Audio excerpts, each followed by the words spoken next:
So if a person comes for the Fajr congregation and he hasn't read his two Sunnat, what should he do?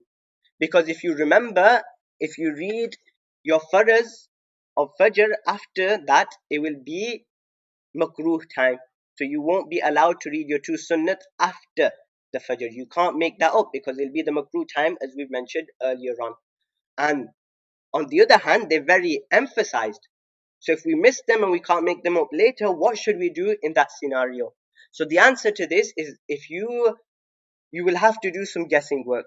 Depending on the time you walk in, if you think that by the time I read my two sunnat of Fajr, if I am still able to complete those two sunnat and I come back whilst the Imam is in tashahhud or before he has turned salam, and I'm going to attain him whilst he's in tashahhud or before that, then you will read your two sunnat and come and join the Imam. If you are doing some guesswork or you've come extremely late whilst the Imam is in the second rakat, and now you know that if I read my two sunnat, I'm not going to attain the congregation. So in that scenario, then you will join the congregation, you will leave the two sunnat.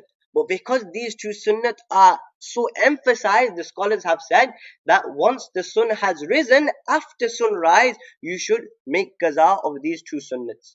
Now, in Sunnat of Fajr that you missed on that day, you should make that up after sunset, before istiwa, before Zohar time. And obviously, if the Zohar time has started, then that's it. Time has expired to make up those two sunnats of Fajr.